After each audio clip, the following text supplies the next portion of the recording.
हम कुसंग में पड़ते हैं। ये जीव जो शेर की भांति है, जो सभी इंद्रियों का स्वामी है, जो सब पर शासन कर सकता है, जो अपने मन पर, अपने इंद्रियों पर शासन कर सकता है, वो जीव कुसंग में पड़ करके गीदड़ बन जाता है। और मन सियार है, गीदड़ है, वो क्या करता है, इसका मौके का फायदा उठाता है और वो जीव को गुलाम कर लेता है, फिर वो शासन करता है। अब देखिए शासन कैसे करता है। आपका मन हुआ सत्संग में जाना है, मन कहेगा क्या करोगे जाके, क्या मिलेगा वहां, अभी सिनेमा चल रहा है, चलो वहां। अब मन आपको बहुत बढ़िया प्रलोभन दे दिया, लालच दे दिया, अब आप चाह के भी सत्संग में नहीं जाएंगे। मन इतना प्रबल है कि जीव उसके सामने कुछ कर ही नहीं सकता, नतमस्तक हो जाता है। और मन ने कहा नहीं नहीं, सिनेमा में चलो, या कहीं राजनीतिक चर्चा हो रही वहां चलो, या कुछ भी जहां मनोरंजन हो रहा है, जुआ हो रहा है, शराब के अड्डे पर चलो, मन आपको वहां लेके चला गया। या नहीं अभी कुछ नहीं करना है, सोना है। सुबह आप उठते हैं, एक मन कहता है जो थोड़ी सी सात्विकता रहती है, चलो योग करते हैं। तुरंत दूसरा मन जो आप पर हावी है वो कहता है योग क्या करोगे, योग करके, सुबह का इतना बढ़िया समय, सो जाओ चादर तान के, मौज करो। और आप सो जाते हैं 2 घंटा और उठते हैं 8 बजे। मन आप पर हावी है कि नहीं। आप कहते हैं थोड़ा भजन सुनते हैं, मन कहता है क्या भजन सुनोगे, बुढ़ापे की चीज है, गाना लगाओ, बढ़िया नाचो उस पर। वो मन जो आप पर हावी है, जो है तो सियार लेकिन आपके सामने शेर बन गया, और जीव जो कि है शेर वो सियार बन गया। साहब यही कह रहे हैं, सब उल्टा हो गया। पानी में आग लग रहा है, गाय शेर को खा रही है, यही हो रहा है। ये मन जीव को सता रहा है। और ये सब हो क्यों रहा है, थोड़ी सी चूक हमने कर दी कि हम जगत से थोड़ा अपने को हटा के ज्ञान समझे नहीं, हम गुरु के संग में नहीं गए, और गए तो वहां भी संसार को लेकर गए। सत्संग में बैठे तो भी मन में प्रपंच लेकर बैठे। यहाँ मन, यहाँ तन है, मन बाजार में है, घर में है, खेत में है, खलिहान में है। साहब ने कहा, और इतनी सी चूक के कारण कितना अनर्थ हो रहा है।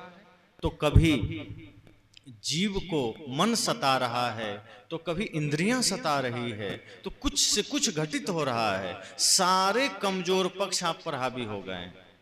इसलिए साहब कहते हैं कि मन को ध्यान के द्वारा अपने स्ववश कर लीजिए, अपने वश में कर लीजिए। अगर आप ध्यान का सहारा लेते हैं, सत्संग भक्ति का सहारा लेते हैं, तो निश्चय ही ये मन आपके वश में हो जाएगा, तो निश्चय ही आपका मन स्ववश हो जाएगा।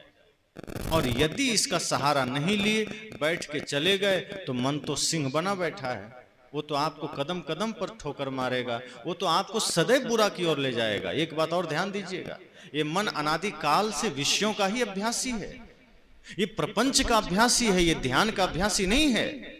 इसलिए अगर आप अपने को थोड़ा भी छूट देंगे, अगर आपने अपने को थोड़ा सा भी ढीला छोड़ेंगे, तो ये मन आपको ध्यान में नहीं, आपको अनर्थ में ले जाएगा।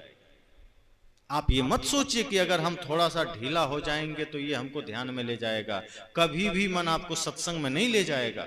वो आपके अंतर मन की आवाज उठती है और आप चले आते हैं उसको नजरअंदाज करके। वरना मन की स्थिति तो यह है कि जन्म जन्मांतर से सदैव विषयों का अभ्यासी रहा है, संसार का अभ्यासी रहा है। इसलिए अगर इस पर अपने को छोड़ देंगे तो ये आपको नीचे ही ले जाएगा। जैसे आप जमीन में पानी डालिए, बारिश हुई है तो पानी कहाँ जाके टिका, जहां गड्ढा है। जो भी पानी गिरता है सहज में गड्ढे में चला जाता है। आपने कभी मेहनत किया है पानी को गड्ढे में ले जाने के लिए? जिधर नीचा है, ढाल है, उधर के लिए आपने कभी कोई मेहनत प्रयास किया है कि पानी को नीचे ले जाना है? वो खुद चला जाता है। लेकिन उसी पानी को ऊपर ले जाना है तो आपको यंत्र लगाना पड़ता है, मोटर लगाना पड़ता है, तब वो पानी ऊपर जाता है। इसी तरह से मन को नीचे ले जाना हो, आपको कुछ नहीं करना है, बस थोड़ा सा बेहोशी आ जाए मन में, थोड़ा सा होश खो जाए, थोड़ी सी चेतना हम अपने आप पर से हटा लें, मन का नियंत्रण हटा लें, वो मन स्वाभाविक आपको गलत में लेके चला जाएगा। अब एक चीज सोचिए, आपके क्षेत्र ही नहीं पूरी दुनिया में कहीं चोरी सिखाने वाला विद्यालय खुला है? क्रोध करने वाला विद्यालय, गाली देने वाला विद्यालय, हत्या करने वाला विद्यालय? आदमी सीख जाता है। और विद्यालय किस चीज का है? तो यहाँ संस्कार सिखाए जाते हैं, यहाँ भजन सिखाए जाते हैं, यहाँ संगीत सिखाए जाते हैं, यहाँ ध्यान सिखाए जाते हैं। सारे सद्गुण सत्कर्मों के विद्यालय हैं, केंद्र हैं। उसमें जीव जा रहा है, सीख रहा है, फिर भी नहीं उतर रहा है। आज चोरी नहीं सिखा रहे हैं, उसमें नंबर 1 बन जाता है। क्रोध करना नहीं सिखा रहे हैं, क्रोध हम सीख जाते हैं। किसी बच्चे को आपने कभी गाली सिखाया है कि बेटा चलो अब सब कुछ सीख लिया, अब 2 घंटा बैठो, थोड़ा गाली भी सीख लो, क्या पता किसी को देना पड़ जाए। कभी ऐसा हुआ कि किताब में लिख के दिया कि चलो आज 10 गाली याद करो, फिर कल और देंगे? वो कहाँ से सीख लिया? अब भजन लिख के देते हैं, कविता लिख के देते हैं, याद करो, और वो याद नहीं कर पाता, सिर खुजलाता है। गाली आप कहते हैं बेटा कभी गाली मत देना, अब वो गाली धारा प्रवाह देता है, रिपीट भी नहीं करता, घंटों भर गाली देता रहेगा। भजन सुनाने का ये सिर में खुजली शुरू हो जाती है, लेकिन गाली देना हो तो बिना रिपीट किए गाली दे जा रहा है, दिए जा रहा है। पता नहीं स्टॉक कहां से आ गया, कहां सीखा है, किधर से आ गया। इसलिए कहते हैं गलत चीजें सीखी नहीं जाती, उससे कहीं से आपको ट्रेनिंग नहीं लेना पड़ता। मन को थोड़ा सा ढीला करेंगे, वो वहां का अभ्यासी है, वो खुद चला जाएगा। अब गलत मार्ग में एक बार मन चला गया तो लौटना बड़ा कठिन है। आदमी कब चोर बन जाता है खुद उसे पता नहीं चलता, आदमी कब हत्यारा बन जाता है खुद पता नहीं चलता। बस वो थोड़ा सा असावधान होता है और वो गलत रास्ते पर चला जाता है। वो थोड़ा सा असावधान हुआ और बुराई के रास्ते पर चलते चला जाता है। उसने कभी प्रयास थोड़े किया है, उसने लक्ष्य थोड़े बनाया है। कितने भी बच्चे बैठे हैं जो चोर हो भी गए हैं, जो डाकू हो भी गए हैं, उसको पूछिए कि क्या तुमने बचपन में सपना देखा था कि नहीं मुझे तो बड़ा होकर डाकू बनना। बच्चे सपना देखते हैं, पायलट बनना है, डॉक्टर बनना है, इंजीनियर बनना है, देशभक्त बनना है, सैनिक बनना है या संत बनना है। चोर डाकू बनना है ये सपना तो कोई नहीं देखता। वो बन कैसे गया? और उसका कोई कोर्स भी नहीं है कि चलो 2 साल का कोर्स है करके बढ़िया वहां से डिग्री ले आया कि बहुत अच्छा चोर बन गया, इंटरव्यू दे के बन गया। ऐसा नहीं है। बिना कुछ किए वो इतना पारंगत चोर बन जाता है, बिना इंटरव्यू के, बिना ट्रेनिंग के, बिना किताबों के। यहाँ तो किताबें भरी पड़ी है, वहां कोई किताब नहीं, पता नहीं कहां से सारे गुरु सीख लेते हैं। ये मन का कमाल है, क्योंकि ये मन अनादिकाल से उन्हीं चीजों का अभ्यासी है। और इसको बस आप थोड़ा सा ढीला करते हैं, जैसे ही लगाम हल्का ढीला किए मन दौड़ के वहीं चला जाता है। और एक बार चला गया लौटना बड़ा कठिन है। एक शहर में एक बोर्ड लगा दिया गया कि आज सिनेमा हॉल में 3 घंटे के लिए फ्री टिकट है और पूरी फिल्म फ्री में दिखाई जाएगी। और हमारे भारतवासी तो बड़े पारंगत हैं फ्री की चीज लेने में। जहां फ्री की घोषणा हो जाए तो सरकारें बदल जाती है, तो फिर टिकट की क्या बात। फिर तो आदमी चला और एक से एक आदमी पहुंच गया। जो बूढ़ा कभी सिनेमा हॉल नहीं देखा था वो भी बेचारा चला गया, फ्री है चलते हैं, क्या दिक्कत। जहां बैठने की सीट थी सब सीट हटा दिए गए, खड़ा होकर आदमी देखने के लिए घुस गया।